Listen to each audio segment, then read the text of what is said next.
Hello everybody and welcome to Tiger Tells the Lost Stories, a place where you'll find stories and fan fictions written and read to you by your host, me, Tiger. All the stories in this channel are in the first person perspective. Today we dive into a retelling of chapter 1 of Dan and Larry. This story is the whole cliche genre of a man with a demonic arm, but I wanted to tell a story that followed the sense of humour of adult TV cartoons. So let's dive in with Dan and Larry. Dan and Larry, Chapter 1. Another day, another delivery.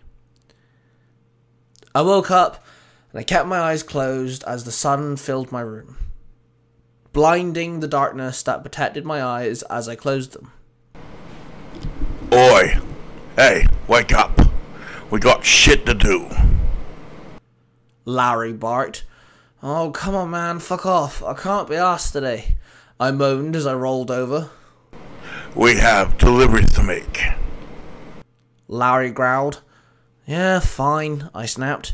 Then I got up out of bed and threw on a pair of trousers and my jacket, then my shoes. I walked into the bathroom and brushed my teeth. God, you humans are lame. Larry barked. I looked at my left arm. Larry, my left arm, was a demon. My arm was demonic. It was crimson red and black. It looked like it was made of pure muscle. Higher up on my forearm, on the inside, was an eye that would blink. Its iris was dark purple with hues of different shades of bright red. It blinked at me as I looked down at my arm. Its mouth was in the palm of the hand, with sharp teeth, and, of course, the nails were sharp and pointed to a very fine tip. It was a living being in the form of my left arm, and he was my trusted companion and a huge, gigantic pain in the ass. Why are we so lame? I asked bluntly. Dude, you take so long to get ready. Larry chuckled. I rolled my eyes. I grabbed my bag, and I walked out of the apartment and headed outside. I stopped and turned and climbed up the ladder as we couldn't use the streets. They have been out of commission for a very long time. As all ground level had been flooded, the world went from being 80% water to 92% water. Human beings now lived on rooftops, bridging them together with metal and wood, making a whole new livable system up high in the air. I reached the top of the building and I walked across the roof and walked over to a refrigerator box. I opened it and pulled out some bags of blood. I was a dealer of demonic blood. It was used for many purposes. Some good, some bad. I never questioned it. I just got the money and left it at that. I placed some in my bag and swung it on my back. It was a single strap bag that sat diagonally across from my body, and it was perfect for a carrier. So, where to? Larry asked me. I looked down at the demonic arm. First off, the hospital, I told him. I walked over the bridge between buildings and stopped at the next one. Can I please stretch out for a while? Larry asked me. Are you getting touchy? I mocked. Shut your mouth, bitch. Let me flex, man. Larry barked. I held out my demonic hand and then the whole arm stretched into tendrils reaching out to the next building and I was pulled over the gap between buildings in a matter of seconds. I landed and the tendrils formed back into my arm. Larry, being a demon, came with many abilities. Now let's go. Larry snapped. I nodded and then my arm shifted back into tendrils as I swung across into the next building. Then I ran across the building's roof as I jumped down to the next one. I rolled, securing my landing. Then I started running as I ran past some people. They were working or hanging out. Then I slid under a box being carried by two individuals. I then hopped over someone's table, jumped off the roof, and Larry transformed into tendrils once again, latching onto the edge of a roof, and I swung like a monkey would if it was swinging on a tree. I dived into the open window and Larry retracted itself, forming back into my arm. I stood up and I saw Nurse Connors, a very kind and gentle woman, stood there looking at me. Oh, hey Daniel, she chirped as she walked over with her clipboard and a smile on her face. Hey Doc, how's the hospital? I asked. Going good, she smiled. Oh, hey, hot stuff. How's it going? Larry butted in. I extended my arms so slightly so they could see each other. Hey Larry, how's things? Dr. Connor asked the demon. Same old, same old. Larry chuckled. I swung my bag over my head and placed it down on the ground and opened it. I pulled out several bags of blood and handed them over to the doctor. Thanks for this, the doctor said. No problem, I smiled back. Suddenly there's a loud crash on the outside of the room coming from down the corridor. I bolted to the door and peered around it to see several men stood there wearing what could only be described as biker gear, and some of them had guns or baseball bats. God damn it, it's the Madness Mafia, I grunted. The Madness Mafia was a sad excuse for a gang. Instead of working together and trading and existing together with everyone else in the city, they were after some blood. Some people banded together and tried to take the world for themselves. Sadly, it worked in some areas. Or you had the Madness Mafia. Let's fuck these assholes up. Larry growled. I looked down at his eye. Yeah, I nodded. I then turned to see the doctor. Stay low and out of sight, I told her. She nodded and ducked down behind a table. I walked out of the room and closed the door behind me. I walked up to the thugs who was hassling the receptionist.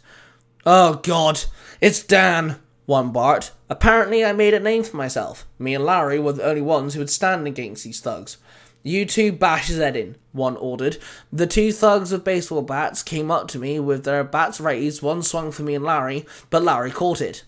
Rule number 1, only attacked when attacked, Larry said to me. Correct, I nodded. Then with Larry I pulled the baseball bat out of the man's grip, and Larry intensified his grip ever so slightly, and the baseball bat shattered into splinters. The second one swung his bat at me. I leaned back, watching the bat swing right across my face. With a knee thrust, I knocked the bat out of his hand. Larry grabbed the man's head, and with my human arm I punched him in the face several times. Then again and again, the man fell back unconscious. Then the first one with the bat grabbed his fellow teammate's baseball bat and bolted forward and swung for me. I swung my foot out, kicking him in the head, knocking him out. I turned to the other 3 men with guns. Kill him! Ordered one of them. He grabbed a small box off the register and ran off. The receptionist screamed as she was pulled and she fell off her feet. The thugs then aimed their submachine guns at me and pulled the triggers. I dived to one side and took cover at the register counter, bullets flying overhead. Let's get this over with.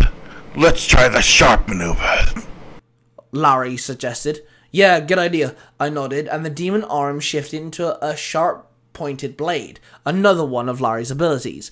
I jumped over the counter and bolted forward. I lunged my demonic sword arm and it stabbed into one of the shooters, blood spilling everywhere as the man screamed. I made sure not to stand on the receptionist, who was still on the floor.